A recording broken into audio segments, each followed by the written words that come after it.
6000 кишинин тегерегинде Сауд Арабиясы бизге квота берет ажыларга. Талап ошондой. Ажыга баруучулар катталышты. Кыргызстанда 2024 ажылык сапарга бара тургандарды каттоо башталды. Жаңы талапкерлер кайтарымсыз 1000 сомду жана баштапкы $2000 РСК банкка төлөшү керек. Анын дүмүрчөгүн жана каттоого тиешелүү документтерин облустук, шаардык казыяттарга жана райондук хатибияттарга тапшырыш абзел. Ажылыкка даярдануу эрте башталып жатат. Бул Сауд Араб падышачылыгынын талабына ылайык быйыл 1-2 ай эрте баштадык.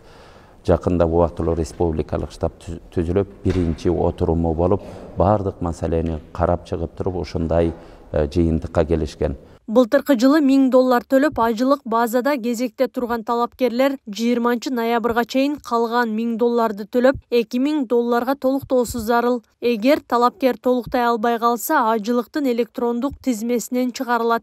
Бул атайын ошол хаж боюнча комиссиянын чечими болуп эсептелет. Бирок бул $2000 деген ажылыктын толук акчасын камтыбайт. Бұл калькуляция али чыга элек. Бүгүнкү күндө ошол хаж штабынын мүчөлөрү Сауд Арабияда келишимдерди түзүп жүрүшөт. Келишимдер аяктагандан кийин гана толук кандуу ажылыктын баасы 2024 жылга канча доллар болгону аныкталат. 86 бар экен, 6 дана сүрөтү бар экен. Күйөөсү менен аялы болсо, мына паспортун тыгып алып келет.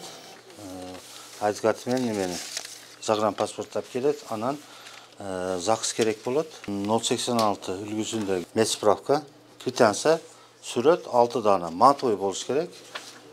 Ошондой талап ошондой. РСК кадемиясын төлөп, төлөмүн айтышты эле өткөн жумада. Анан ошо боюнча келип төлөп не кылып, анан келип мэрге катталайлы деп турабыз. Документтеримди алып келдим.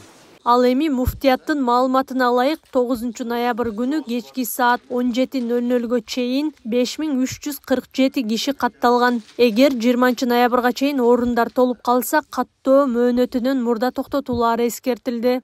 Быйыл дагы ошого биз божомолду алып туруп, 6000 кишинин тегерегинде деп атабыз. Бирок ар кандай себептер менен кээ бир кишилер ооруп калат, кээ бир киши бара албай калат, кээ биркилер каза болуп калат. Кейпілерінде материалдық жақтан мүмкіншілігі болбой қалғандықтан ажылыққа барбай қалып, жыл сайын ушундай тажрыйба кайталангандыктан 6500 кишиге чейин биз эмени кабыл алабыз деп чечим кабыл алганбыз. Жалпы штабтын ошо жалпы ажылык боюнча, ажылыкты уюштуруу боюнча штабтын чечими менен. Эгерде резервдегилер тизмеге илинбей калса, кийинки жылдагы ажылыкка алгачкылардан болуп баруу мүмкүнчүлүгүнө ээ болот. Белгилей кетсек, 2023 жылдагы ажылык учурунда кезеги жетпей калган 110 киши быйыл биринчи кезекте ажылыкка барары күтүлүүдө. Акылай Карабаева, Аскар Маматисаков, Регион.